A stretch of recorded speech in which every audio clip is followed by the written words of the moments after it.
If I know I have a busy day the following day, I try to get rest early, like at about 9 o'clock. Oh, okay. Yeah, 9 or so. But if That's early. It is very early. Oh. That's what us old farts. That's the time we go to sleep. Right, We go to sleep right. at 9 I'm like, a.m. that's You're early. you're a young lady. Yeah, because 9 o'clock is late. Well, the thing that's funny is that, I used to wake up at 5. Oh, and I wish. Yeah, I used to wake up at 5 when I was working because I'd get up and do my prayer first. Yeah, okay. And then from there, I'd be then getting all ready and stuff like that.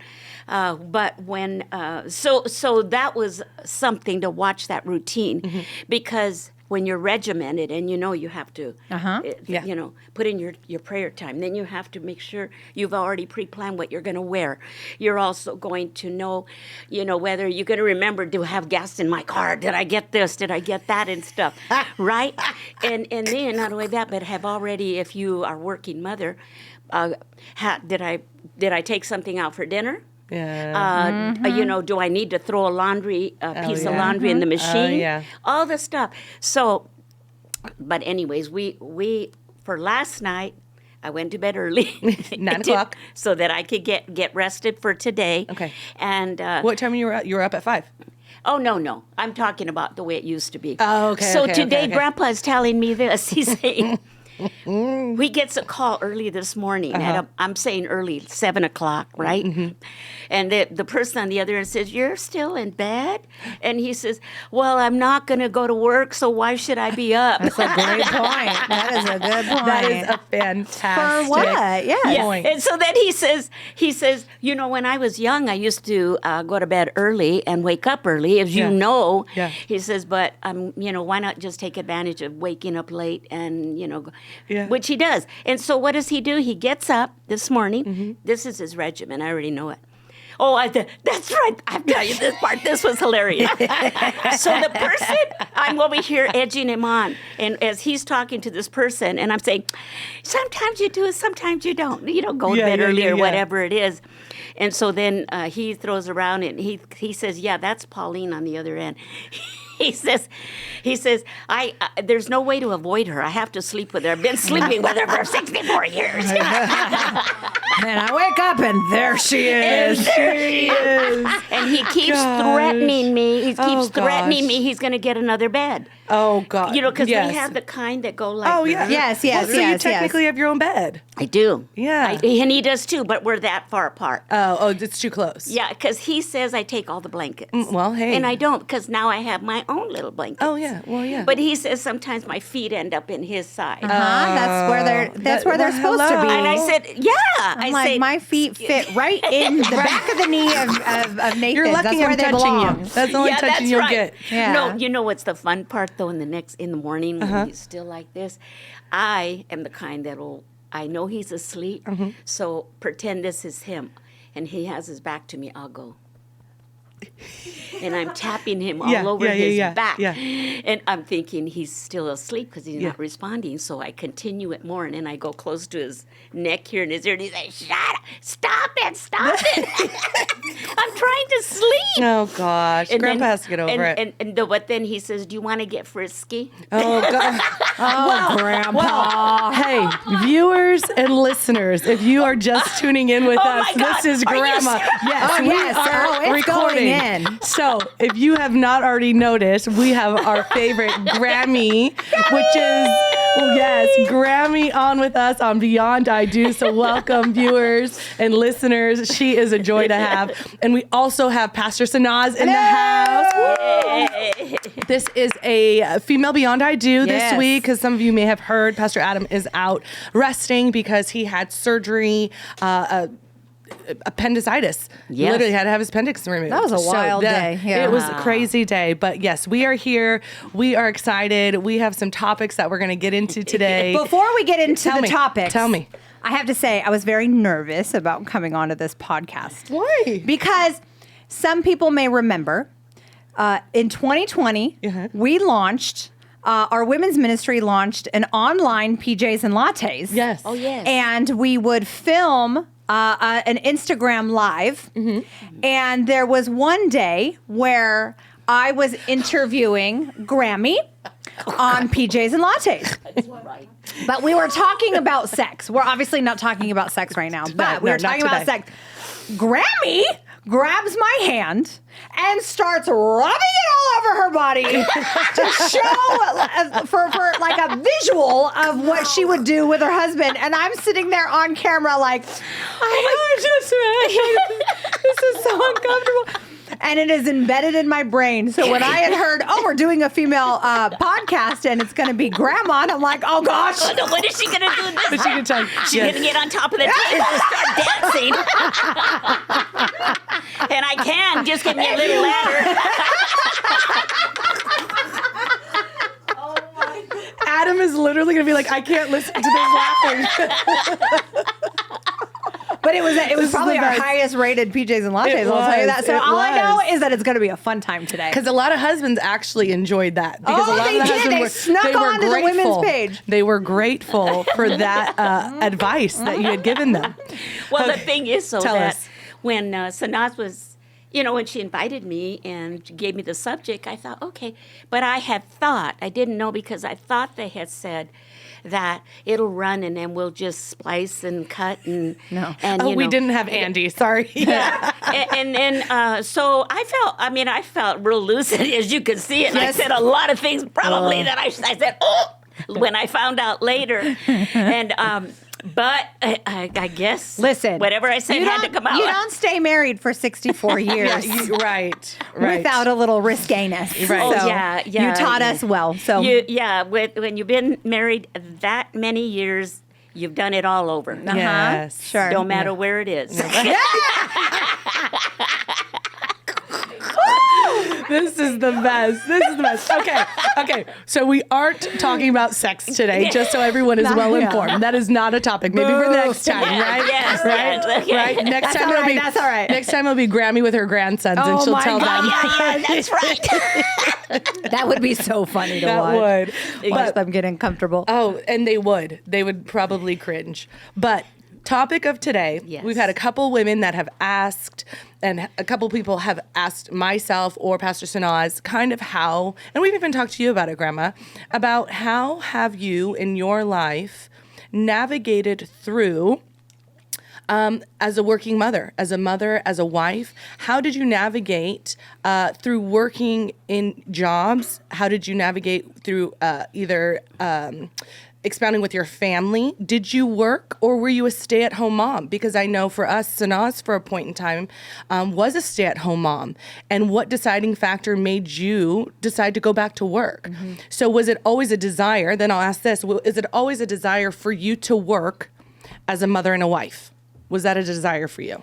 No, Okay. It was not. And I have to go back, really back, because I met my husband when I was 15, and we married at 2 years later, so I was 17, and I had my first baby when I was 18. I knew that my girlfriends in high school, we had all taken all the clerical courses that you could take at the time. The 10 key, and all that, the typing. Computer was not something yet, it wasn't big at the time. It was just really in its development stages. But so the main key things were your 10 key and your typing skills. Okay. And then also if you knew how to take shorthand, that would be a great asset if you plan to go to work for an attorney or even a executive office, and you would be an administrative assistant and the person is talking and stuff like that. I enjoyed every one of those subjects, and I had hoped that one day I'd get me a job one day. And I get married, I get pregnant, I have my babies, and that whole thing had to be placed in the back burner because I have my son. And then 20 months later, I get Brian. I have Brian, so I have now 2 children, and I'm 19 years old. I just remember that I had, first of all, I had never worked at all in my whole life. My mom would allow me and my sister Elaine to take in work from the neighborhood. as ironing, to iron for people, or we'd wash clothes, or we'd go in and clean their house. Okay. And I'm talking about, I'm 9 years old, I'm 10, 11, 12. That's what Elaine and I did. So we were already being groomed for that kind of work if we needed to go in and do that kind of work. My mother had, at her age, during this time, she was already working. She had gotten a job at Sears, so she was trying to work her steps way up in the ladder at Sears. But when I was in junior high school, as being a Hispanic woman, and coming from a big family, my parents did not have the time to invest in each of their children in terms of, I'm going to sit down, I'm going to help you with your homework, I'm going to help you with this, help you with that. My mom was too busy raising 6 kids and working a full-time job, being a mother and everything else. So we had to fend for ourselves. And so I was not good in my school, as far as classes. I didn't get good grades. And so one year in my English class, my teacher called me in and said to me, she was critiquing my work that I had submitted, and she told me all the things that were wrong with it. I didn't use good grammar. I didn't know how to use the proper words in, like a noun, a pronoun, and I didn't identify them, all of that. So she was nice, and yet told me all the things that I did wrong. And I thought, okay, well, I'm learning to myself. But then she said, but honey, don't worry about it, because I was 12 years old at the time. She said, honey, don't worry about it. You will never master the English language. She says, you are meant to go home and get married and have babies. That's probably going to be your life. So just kind of get used to that, and you'll adapt to that thinking. Wow. I'm 12 years old at the time, but I never forgot what she said to me. I go on through high school, and I did end up graduating, but I never forgot what she said. And she was correct in saying I didn't know the English language correctly. There was a lot of things I didn't know. But somewhere inside of me, the fact that she said I would never learn the English language did not resonate well with me, and I decided that I will be something in some way. I don't know what it is, but I will be something in some way. Wow. So you asked about work. Yeah. When the boys were little, I'm talking about Diego and Brian, I was approached by my friend to see whether or not I'd be interested in working. Diego at the time was 5 and Brian was 3. And I said, oh, I've never worked in my whole life. What will I even do? She says, don't you know how to type? Don't you know how to? I said, well, yeah, but I haven't worked at it in 5 years or whatever it was. So she said, well, I got a job. Come on. So I go to my husband and I said, Diego, I want to work. And I said, and my friend at the time, Lydia is going to offer me a job at her place. And he immediately looked at me and said, Pauline, who is going to watch the kids? Who's going to be the babysitter? He says, my mom can't do it, your mom can't do it, because they were still working. So that responsibility falls on us.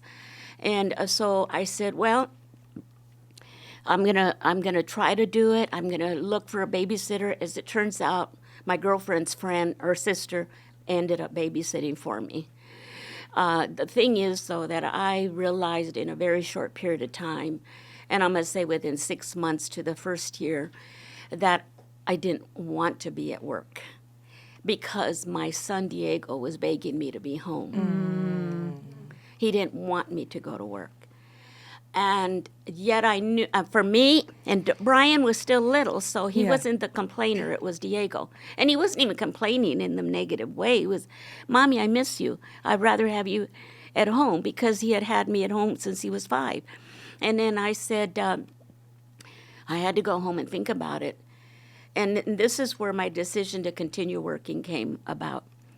I had to look back and realize that as 2 Hispanics, my husband and I, both of us only qualified for minimum wage. So in my mind, I believe it was the Lord even back then, I knew that if I didn't get good in the skills that I was learning, that I may always end up being that housewife, and I didn't want that.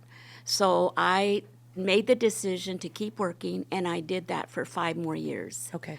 And even though my boys were arguing about it, they were fighting me against it. But then finally the thing that made my decision to work was, or to leave work, was because I ended up getting pregnant from Paulette. Okay. And so then Paulette came to being, and then I stayed home. But you would think that I loved it. I loved being home with my boys. But no sooner, like 3 years later, when Paulette's 3, I'm back looking for a job again. And so my career went on like that. And so that's how really I got started. I had to really beg Diego to let me work. He really did not want me to work. But in that time, for my culture, the responsibility of raising kids fell on the wife. Right. Unless the parent was their grandmother. Or but would you say that Grandpa would say that anything lacked in the home because of you working? Oh, no. Because, he said, who's going to cook? Because in those days, the wife was the superwoman. She did the cooking, the shopping. She did everything, with respect to the care of the home. Everything that was done when a housewife was at home, the expectation for me from him was that I would continue doing those things, even though I was working. Yeah. And did you do that happily, or was there a little bit of? Yeah, happily. Yeah. It was my home. Yeah, I wanted to care for my family. I loved my husband and I loved my children, and I knew because I had watched my mom. My mom raised 6 kids, and we had my uncle living with me, both grandmothers living with us. And we lived in a 2-bedroom home with all of us together. My mom worked, she cooked, she washed and ironed and all that stuff. And yet she made it all work. And yes, she divvied out responsibilities to us as children. But I saw what a hard worker she was, how well organized she was, and how she kept the ship floating with her beautiful skills of being able to manage this whole household and still remain happily married to my mom and dad, to each other, she and my dad. Were you a believer at that time? In Catholicism only. Okay. And but I'll say this with respect to my Catholic faith. It centered a lot on family. The Catholic faith does. Yeah. And it centers a lot on the role of husband and wife. Because whatever function they had, whether it was a dance or a picnic or whether the family was invited, that kind of stuff. If you had a sacrament that needed to be completed at the church, like baptismal, confirmation, communion, all that, you had a party and you had the party at your home. But it was all religious. Yeah. Religious, yeah. Well, when you decided to go back, so you went back to work then after Paulette. Yes. And so then you had worked ever since. Yes.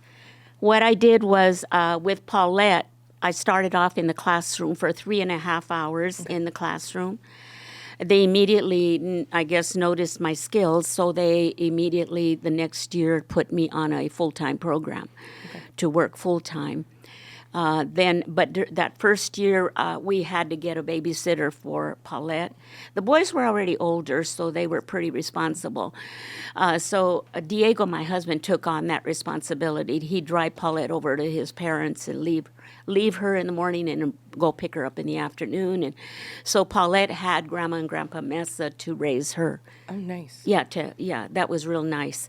So that relieved me. And then I continued to work, and I continued to, I had to ask myself, because I liked the classroom, but I knew I liked the office environment more. Okay.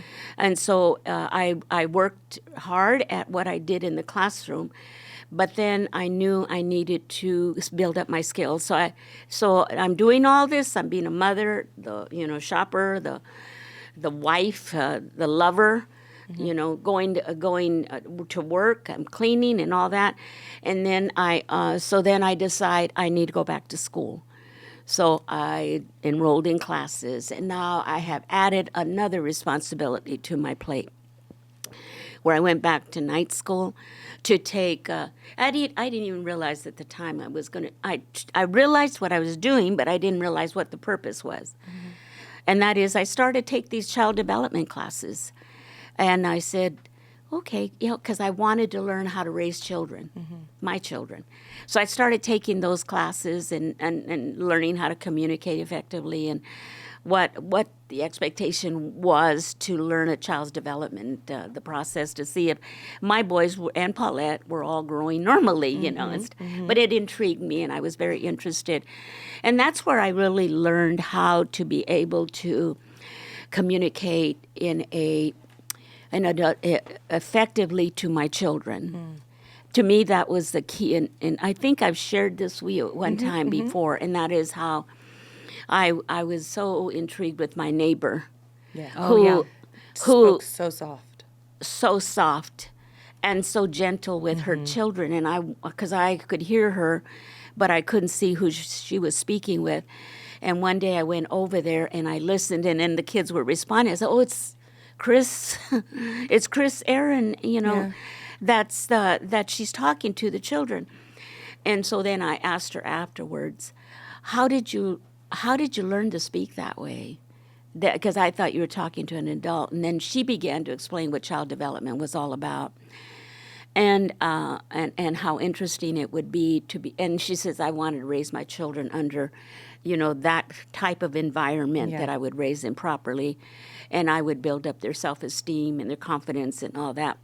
And so that intrigued me. I got involved in it, and then that's where I learned how to, as my boys and Paulette grew up older, I learned how to talk to them effectively, how to treat them as young little adults, little people, and not so much like a crazy mother that go around the house yelling and screaming and everything, right? Like me, yeah. Yeah, no, but that's not to say that I never did it, right? Okay, because in our journey, in our journey, I mean, we don't know how to do it. It's a skill you learn. Sure. So you're going to have a tendency to fall back into old patterns. Sure. So when I saw the boys were acting up, I'd be yelling at them, grabbing this whatever it was. I'd say, "Get in there!" Both of them, and then I do that with Paulette as well. Yeah. But I would just say that through the years in my career, because I started out as the classroom aide, then from the classroom aide I became a bilingual program assistant for the bilingual program. Yeah. I became a school secretary. Yeah. I then went over transferred over to educational services. Yeah. And then finally ended up in the superintendent's office as his executive assistant. Wow. Yeah, that's just so interesting because you talked about fighting for willingness to work. You had to go back and forth with Grandpa basically wanting to work. And so we've talked about this with Sanaz as well, of like the back and forth that she's done with Pastor Nathan, as far as, because I'm blanking out, Pastor Sanaz. You were a counselor. Yes. You were let go. I got a pink slip. They were doing budget cuts, and so they eliminated my position. Yeah. What did you do after that? Before you met Nathan, what were you doing? I didn't work. So we had come into my family had hired me on as I was over their financial. So you worked. So I mean, yes, I worked, but it was I worked for the family, and so I had my whole life, my mom was always of the mindset that. Well, first of all, I'm a child of immigrants. So, being a child of immigrants, you're always raised with this sort of hustle mentality. Education's very important. They're business owners. My dad was always in some type of a business. So, growing up, my mom always said, "Hey, I want you to get married one day, but if anything ever happens to your spouse, I need you to have something to fall back on. I don't want you to ever be stuck in a marriage and something happens. Yeah. You know, she never said like, you know, if you're in an abusive marriage or anything like that, but she did say like, if there's ever a time where you need to be on your own, I need you to have something under your plate. So I went to school and I ended up getting a master's degree and I became a school counselor, and I did that until I was laid off, and then I went and worked for my parents. Until I got married, and then I didn't work at all because I worked, but it was the business was sort of taking care of itself. Yeah. So there was very minimal work that I had to do. Yes. So when I finally had Ezra, it was like best case scenario for me. I'm bringing money in, but I don't have to physically be anywhere. Mm-hmm. You know, I would have to work a handful of days and call it a day from remote. This was before remote working really was a thing. So when I had Ezra, and the intentions were to be a stay-at-home mom and be the best stay-at-home mom that I could be. And, you know, I was even in, like I said, the best case scenario because I was still bringing home money. Mm-hmm. So I was still contributing financially to the household with the ability to be a stay-at-home mom, which I think lots of people would just love to do. And I was in that situation. Well, 6 months, 8 months into being a stay-at-home mom with Ezra, I just felt completely lost. Mm. And I, you know, and I'm just being as transparent as I possibly can. I wouldn't say that I was experiencing depression, but I definitely felt like I was losing my identity, and I was battling with feeling really guilty about that because I tried to convince myself that nothing was more important than being with my son, which I still believe that nothing is more important than building and being a mother. But I was not I wasn't feeling fulfilled. Mm-hmm, mm-hmm. And that was a really difficult thing to admit out loud. Mm-hmm. But that's how I was feeling. And I had that conversation with Nathan and I said, I don't know what it is. I thought that I was going to love being a stay-at-home mom, and I don't love it. I love him. I love my baby. Yeah. I love being with my baby. But I'm starting to resent this thing called stay-at-home momness. Mm-hmm. Mm-hmm. And so he said, listen, if you want to go back to work, I support you to go back to work in any capacity. And so going, quote unquote, back to work was me working at the church for free. but it allowed me to get out of the house and do something that I felt had purpose. Yeah. So that's when I started transitioning into the women's ministry. I began working. I began, spending, having conversations with adults. I began doing things that I felt I could, that I had gifts and talents to do. And then when I got to spend time with my son, it felt so much more precious when I had those moments with my kids, because there were moments without my kids. Mm-hmm. There were times where it was like he would when I was a stay-at-home mom, he would wake up from his nap and I would want to cry because I just wasn't ready. I wasn't ready for him yet. I wasn't ready to be a mom. The nap was too short and I didn't get enough me time, and then I just started beating myself up because I'm like, are you a bad mom? Because you're mad that your kid is awake? Like, do I need to go and get like a psychological evaluation? Like, all of those things started to hit me. But then I started to go back part-time. And then eventually, I had Enzo. I was still working part-time and just recently started working full-time. And then I'm actually much happier working full-time because I feel way more organized. How you were talking about how you have this rigidness of, okay, I have to get this done and this done and this done, and this is the time that I can do it. For some reason, because I have ADHD, that schedule of having to figure it all out on the front end, it really works with my thinking. And I find myself so much more fulfilled working full time. And I don't know, some people might consider that very selfish because I don't pick my kids up at 2:45, because I pick them up at 4:00. And they might say that that I'm not giving my kids, or that there's going to be a day where I'm going to regret not spending all of that time with my children. But I can tell you that I talk to my children about what it is that I do. I contribute to things that will make my children better and will make them happy. And I feel like this is what's best for our family. Some people will say being a stay-at-home mom is the best. Some people will say being a working mom is the best. I've done both, and my answer to that, if somebody were to ask me, is every family is different, and what every family does is based off of what God has released them to do for their family.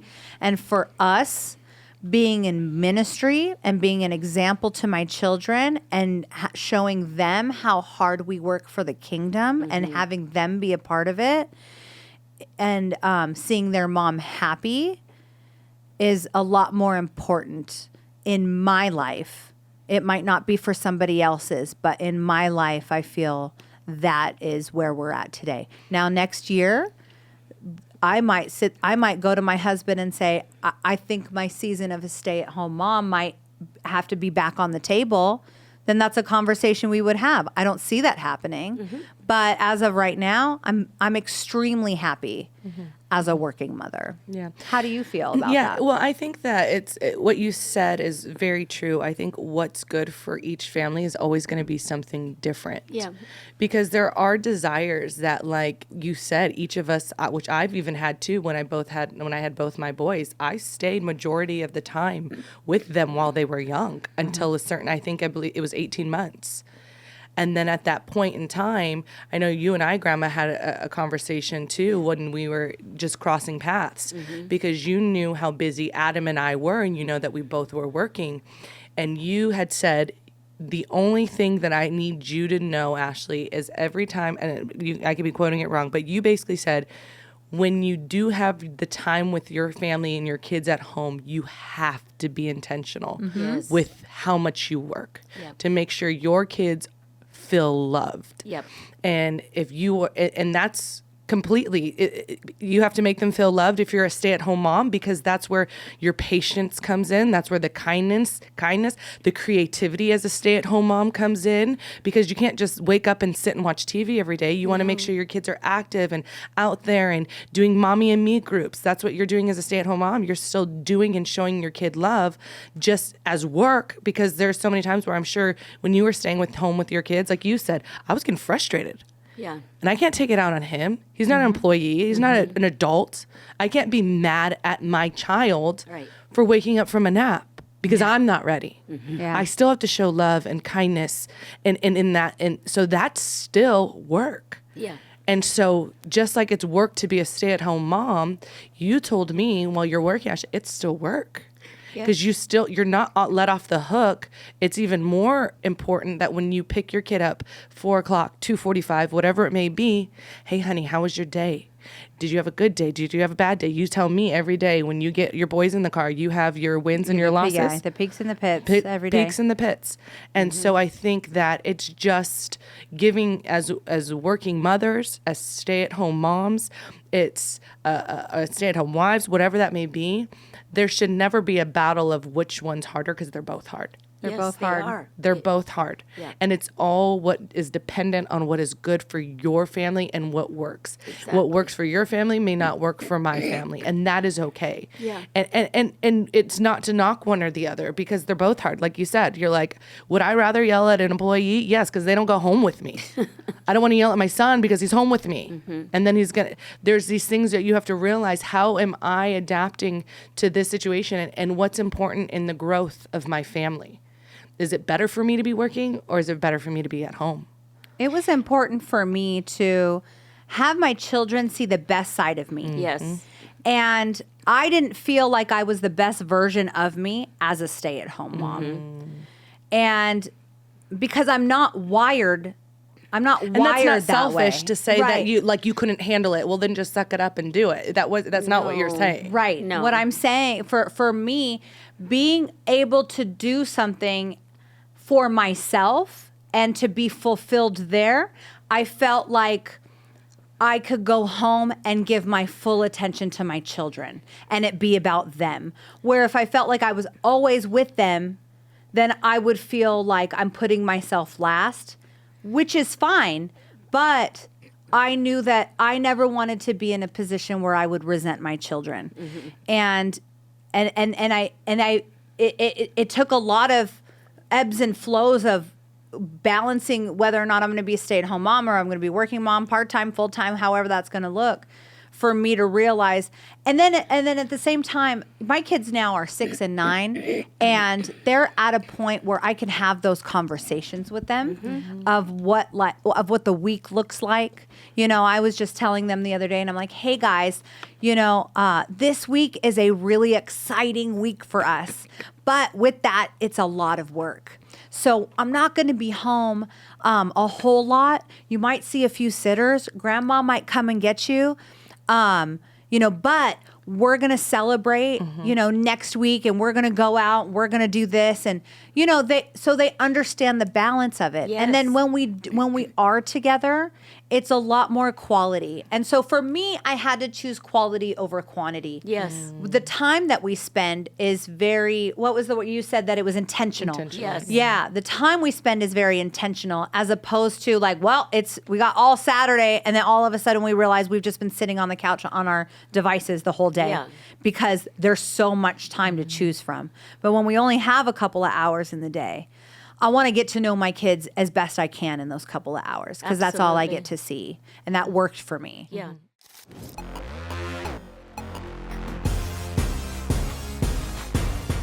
All right, everybody, welcome to our advertisement. Yeah. So you're watching our episode. We did a short break. Yep.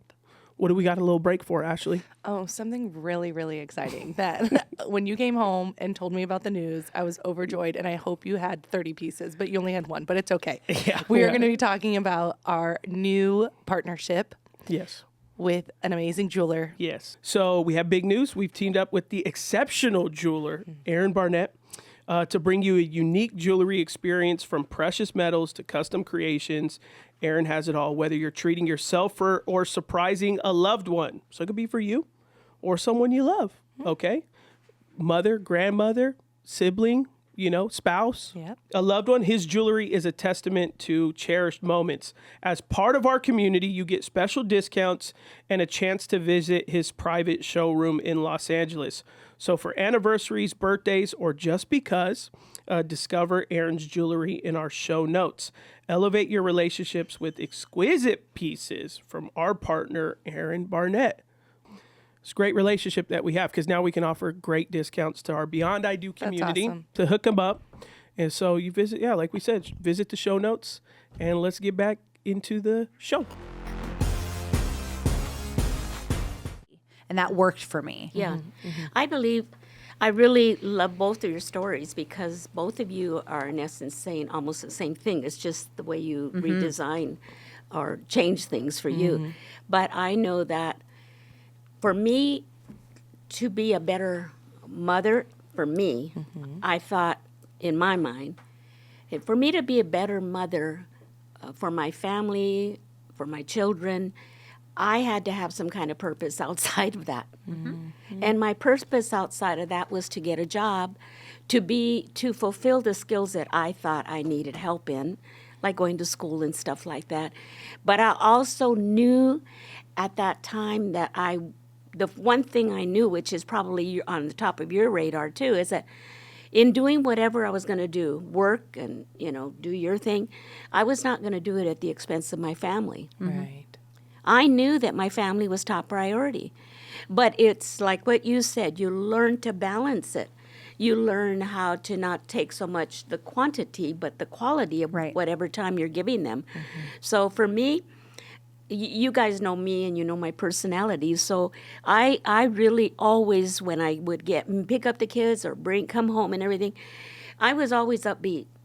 I never came home with a depressed face, a yelling face. I'm so tired. I'm just sick of working. No, I never did that because that would not have been healthy for my boys to see, Paulette as well.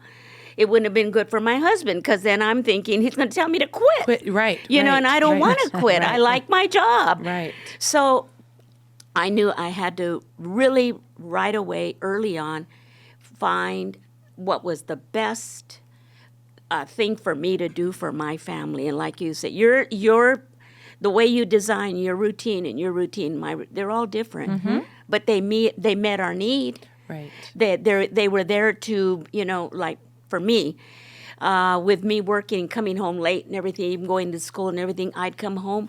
Sometimes I'd bring dinner, sometimes I wouldn't. My husband would always be like Grandpa. He was preparing meals, you know, while I was at school or coming home late. He'd make sure the kids got, you know, everything they needed or dropped off at the playground or whatever on the days that I had to go to school. But he took care of a lot of the load during those years of doing that. And one of the reasons I knew I would probably never be able to stay home was because, you know, when you're young, you don't even know why you get these thoughts. But, you know, later on, it was God showing you or teaching you. God was already preparing me for my later years or even for now, because I knew that my husband and I would have to work laboriously hard, really hard at what we did and not get a lot of money or paychecks unless we were to go back and better our skills and go back to school. Well, Diego eventually got his plumbing license, right? So he was able to get his plumbing business going. I eventually, through my education and stuff, was able to elevate myself in the school district so that we both felt confident that, you know, we would end up with a good pension, a good retirement. And yet at the same time, I would be there for my kids to help them, to take them here, give them this, buy this for them or whatever it was. But there's a big discussion that has to be held in families with respect to the monies that you're earning. How are you going to use it? Is it going to be for the betterment of the family? Yeah. To send the kids to college? Is it going to? In my generation, they didn't talk about college. Even, you know, as for me going. I was happy that Diego went for a while to, you know, Bible study. Brian did not want to have anything to do with college, let alone Paulette. Paulette didn't want nothing to do with college or nothing like that. So, but that was our family. And had we probably promoted it at an earlier age for them, they would have wanted to go. But because I wasn't, my mom and dad never talked to us about education or school like that. They just hoped we grew up, were good kids, got good jobs, be a homemaker, whatever it was. But that was the extent of any kind of encouragement that we would get from our parents. Right. That was how they looked at us or they viewed us. Yeah, so you had made mention, too, that Grandpa would take on some of the load. Yeah. How would he navigate that? And Sanaz, you can chime in too. How does Pastor Nathan navigate when you guys are obviously, and I know how Adam does it as well, they're not afraid to take the load on knowing that we're working? Yeah. Was there ever a discussion during that time or any strife that you guys have felt maybe where they were like, you know what, it's becoming too much, or things aren't getting done at the house? I remember when we were... that's when I was still working for the mortgage company for the first 5 years, that mortgage in L.A. I had to be ready. Let me put it to you this way. Yeah, I had to be ready to be out the door at 6:30 in the morning. Okay? I didn't have a car, so my friends had to come pick me up. My babysitter was in Pico Rivera, which required Diego going out of his way to drop the kids off. And that he did for 5 years. Wow. 5 years. And my girlfriends would pick me up, take me to work, and away in L.A., and we'd end up getting home at about 7:30 or 8 o'clock at night. So I'm up at 6:30, I'm gone all day, and I get home at 7:30 at night. And one of the reasons for that was because my friends, they were the drivers, they didn't want to cook at home for their families, so they'd stop and eat every day. That was my ride, and I was so young. I did not. That's a whole different discussion. I didn't have a voice. I didn't have my felt I gosh. didn't have a voice to say, I can't do this. Yeah. Because, I mean, It's I your felt, ride. because I felt grateful that my friend got me the job. I felt grateful that, she was picking me up and taking me home. And I'm going to be the complainer. Now, you don't want to eat with us or whatever. And that's exactly what it was. I felt bad having to get home at that time of night because now, in answer to your question, Diego would say, you didn't eat? I made dinner and you didn't eat, and and I'd say, I know, but, the girls wanted to eat. And said, well, I'm not going to cook anymore. I'm not going to be cooking anymore. Here you are, and our conversations were like this. This started off as okay, you working and, you were coming home and stuff, but now as the time has gone by, there's more liberties that are being taken by you, and you still expect me to go pick up the kids, bring them back. You want me to go get Paulette, bring her back and all that. Well, no, Paulette wasn't in the picture at that time. And I said, you're right. You're right. And when those arguments began to get started, that's when I had to start planning how I was going to get out of that job. And I think I shared with you about my plan. Yeah. And my plan, for those that have never heard my plan, I'll say it right now. I had my 2 boys. They were 20 months apart, and I had always wanted a girl. But every time I presented that idea to my husband, he'd say, oh, no, we decided we don't want any more children. We only want 2. And then I said, first we only wanted 1. Then when I had Brian, he says we only wanted 2. And I said, I don't remember having that discussion. And he says, well, we did. Well, that went on for 5 years, 6 years. And finally, on the 6th year, a little light went out in my brain, this dense brain here, that said, just get pregnant. So I got pregnant. And then that was my out. I got you. You had Paulette just to be able to quit a job without because you didn't want to tell somebody Exactly. that you don't want to go to dinner with us. Exactly. Thanks, Paulette. Yeah, thanks, friend. That's the reason Paulette was conceived and born. And no wonder she tells me I feel insecure. You didn't really want me. You just wanted to get out of dinner with those ladies. She didn't want to go to McDonald's anymore. No. Gosh. And that's the honest to goodness truth. When she found out, Paulette, she says, well, it was because of your friends. You didn't really want me. You just got pregnant and I just happened to be a girl. Hey, Lord answers in many ways. I know. Hey, He answers in That's many ways. amazing. Oh my gosh. Okay, so Sanaz, end us on this, and then we'll close this out. So actually, and Ashlee knows this, I went to Ashlee right before I started working full time. And I said, Ashlee, because she's my accountability. So I said, listen, this conversation keeps running in my mind, and it's not pretty every time it goes through my mind.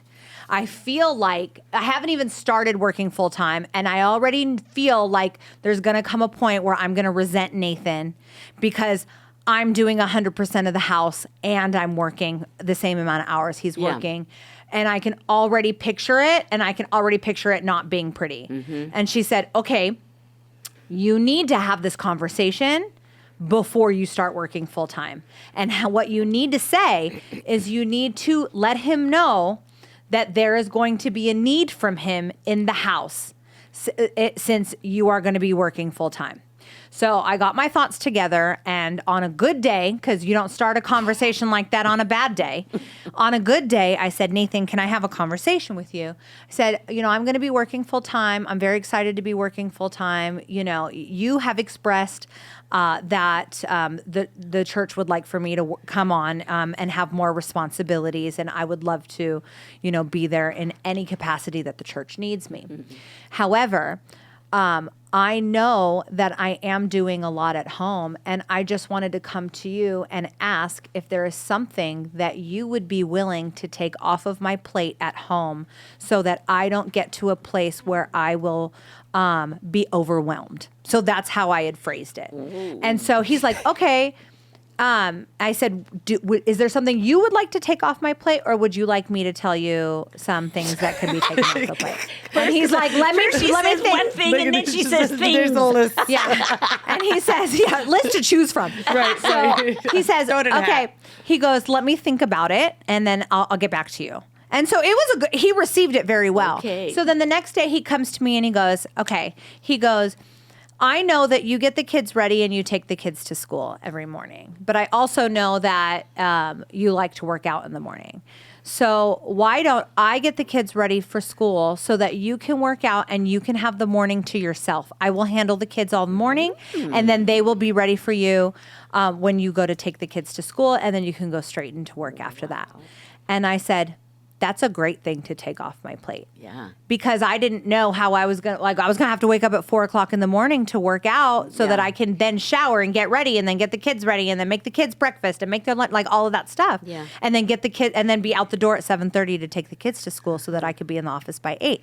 That's a lot. Yep. So to this day, not one day have I had to get the kids ready for school. Wow. He has done it every single day, no complaints. Yeah. I'm able to get my morning, have the morning to myself, get a full workout in, get ready for work, all of those things, and then take the kids to school. So that was something that he took off my plate. And then I also said, there are going to be days where I am just not in the mood to cook dinner. Yeah. I just need you to be okay with that. And he's like, all right, DoorDash it is, and it has actually been really, really great. And so it's, in my opinion, it's all in the way that you phrase it. Yes. Because I was able to go to my accountability and say, I already know that resentment is coming. And I haven't even started, but I already know where this train's going. Get there. Oh gosh. And so she was able to come in and she was able to sort of guide me in how to approach it. And I had to come up with the words of not saying I'm going to resent you, but hey, is there anything that you can take off my plate since I'm going to be working more? Yeah. Because you asked me to work more. Because I don't want to feel overwhelmed. Because he knows how I am when I'm overwhelmed, and he doesn't want to see that either. So and it worked out really well. So that's why accountability is important too. Because I needed Ashlee to sort of guide me through that. Ashlee? Oh, in what regards, Grandma? The question you asked us about, working and Adam. So then I'll give the closing thoughts of, Adam and I have always had a great, I've worked ever since Adam and I got married. It's just been a desire of mine. I've just worked my whole life, even with the kids. But the time that I did take off, I was itching to get back to work when I had the boys. So when you, since you've always worked and then you got married and had kids, that must have been very difficult for you. Well, it was hard because, obviously the school takes the boys at 18 months. My mom and my dad were working still full time. Mama Cindy was still here working. So it was finding the sitter and being comfortable enough, because I know our day in society, it's really hard to find trustworthy babysitters. So in that time, Adam and I kind of agreed until the boys were old enough to go into the daycare, you kind of had those months with the boys. Yeah. Every now and then someone would become free, and then I could hop in the office and hop back out and everything like that. But when that 18 months came, I was ready to get back into work, and Adam was ready for me to be back in work next to him. Our conversation, honestly, as the boys got older, it was the Sanaz and Nathan conversation. It's, hey, I'm working a lot. Can you take this off my plate? Or what is something that you can take off my plate? So Adam's the same. Adam gets the boys ready in the morning. I can do my little thing, my workout, everything, take the boys, get out of the door, and be here as well. So that's kind of what has worked for us. I have always loved being at work. I love being with my kids. There are days, though, where I will say, I do take more advantage of just taking my time off when I know that we've been so busy. Yes. Or taking even, I know the school probably doesn't want to hear this, taking my time getting the boys to work or to school to where we're late. And it's you not have to do what's right for you to yes. not get yourself to a point where you start yelling. And it's like, okay, you know what? We're going to be 30 minutes late today. Yeah. But it's going to avoid anxiety for my children. Yes. Then that's what it is. And so that's something where Adam is like, I know when you're in your word, I know when you're in your prayer time, and I definitely know when you're not.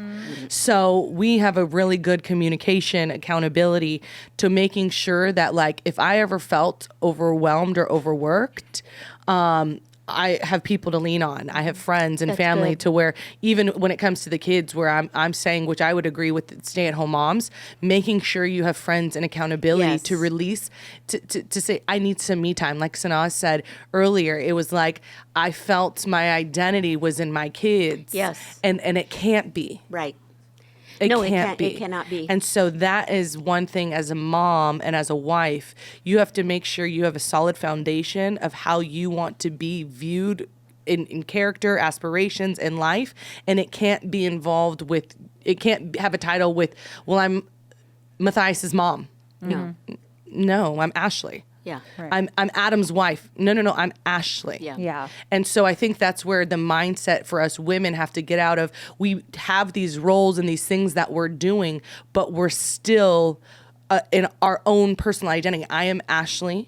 I am a hard worker. I'm a loving mother. I'm a loving wife. But there's more to Ashlee than just those Yeah. titles. And I had to figure out what that was. And I find joy in being at church. I find joy praying for people. I find joy being in small groups. So those are things outside of my family that I had to find in myself to raise up my confidence and my security to say, if I can exuberate all of that to them, I'm going to be 10 times better for my family. Absolutely. Because that's a Absolutely. release. Yes. To where then, here comes the patience, No. the kindness, the love. Yeah. And if it was solely, we've talked about this before too, and I'll close this out. I know women can talk and talk and I talk. know. Well, I know, gosh. What was I say? We talked about even homeschooling and homeschooling our kids and what that would look like. And I'm like, well, that's technically a stay-at-home mom, homeschooling your kids. And I'm like, I don't think I could teach my kids. I know I don't have the patience with my kids. I know the way the school district has been going and what we had thought, the ins and outs. But I was like, we had talked. I was like, Sanaz, my kids got to go to school. Like if I get homeschooled, but somebody else could do it. Right. And just be there. I'm in. Great. Yeah. Great. I'm in. Yes. Yeah. But Adam and I have had a great communication on us being able to work. And if I were to go to Adam tomorrow, though, and tell him, babe, I'm done. I want to be a stay-at-home mom. Yeah. I want to homeschool my kids. I'm tired. I'm overworked. If I said that, no, but I love my work. I love my job. I love what I do. Right. But if I were to tell him those things, okay. He'd be okay with it. He would yeah. be 100% okay with it. You know what? That's what I want to say even with Grandpa. If at one point in my life I had wanted to say, I want to be home, I'm not going to work anymore, he wouldn't have argued it. He would have said, okay, Yeah. quit. Stay Yeah, home now. sure. But I think that's what's beautiful with you guys is that we're talking about a new generation of women that, and I look at my ladies that come to the preschool, drop off their babies yeah. and stuff. These women don't have a choice. They have to work. Yeah. So some of them are single mothers, and some of them come from the two, family, the husband and wife. But they still have to They work still in have order to to work. make They it have work. to. They have and to. so for those women, I just have to rally and say yay for all of you ladies. 100%. And the men too, because for those that are working in partnership with one Yeah. another, to make it work for their family, you have to give them kudos for that. For the Absolutely. woman that is a single mother, Yeah. I think to myself, she is the super mom. Oh, she's yeah. the Sure. super person. Sure. And, she's doing mama, she's doing daddy, she's doing everything. She's working. She's working cooking. hard. She's Yes. cleaning. And do you know There's what? nobody That- helping her out. And one day, she's going to look back. The children are going to call her blessed. Absolutely. And just be so grateful to her for the hard work she gave to her family, the investment that she gave to them. And that I just look at it because I don't want any woman to think that whether or not you're at home or you're a working mother or you're a stay-at-home mother, whatever you choose to do is good for you. Absolutely. If you choose to be a stay-at-home mom and you can afford it, your partner, whatever your husband is supporting that, then be the best, absolutely. stay-at-home person. And I know, and then you can attach that beautiful title that you're a domestic engineer. Oh, yes. That's a really Right, great title. right. You don't want to just say I'm a housewife. You're a domestic engineer. That's right. That's right. And because you're a domestic engineer, the problems you solve are far greater than those that take a rocket to the moon. Your daily decision making at home, how to take care of a baby? How do you cause a baby to be quiet for its crying and snotting all over the place, screaming and driving everybody crazy? But mom just has that little tool that can bring that child and calmness in. That requires skill. That requires a mastery of tools in the woman's arsenal that's built inside of her. So that's why, to me, whether you're a working woman or a stay-at-home mom, you have an arsenal inside of you that God uses and pulls out when you need it. For your husband, for your children, for your job, for everything. Use it and do it to the best, because when you get to be my age and you know that you were faithful in doing what God told you to do, God is going to, in his way, be very pleased with you and have a big smile on his face. Keep preaching. Oh, I didn't mean to say all that. No, yes. That is how we are going to end it. On the best preaching moment from Grammy Grams. Okay. And I'll just say this last thing. Yes, ma'am. And I'll just say this last thing. And that is, for you husbands, we appreciate you. Yes. For everything that you do for women, for your wife, for your children. You are absolutely loved, and God looks at you greatly in the sense of being his man, because you're taking care of his woman, God's woman, and you're taking care of your family as well. So I give you kudos. I always thank my men that pick up their children at school, from the preschool, my daddies, because I have to let them know that, they took off for a job and, they've been gone for 8 hours, 10, whatever. But when they come back, I really like to just say, hi, David, what if that's his name? Hi, David, it's great to see you. You know what? I want to just say this. I believe that God has a big smile on his face for you because of the fact that you, as the head of your home, have sent your children to a Christian school where your children are being taught Christian principles and having a good educational services education. But that would not be possible without you, as the head of your home, allowing that to happen. And then when I say things like that, it's like their chest comes out. Yep. And then they march down the hall to pick up their babies like, oh, yeah, that's all that. A little encouragement does a whole lot for a man. That Grandma Mesa. No, this was an amazing podcast. Yeah. Thank you, Grammy. Thank you, Sanaz, for Grammy. being on. Okay, all right. And thank you to Beyond I Do, our watchers and viewers. Please subscribe. Give us the 5 stars. And we'll see you guys next week. Bye. Bye.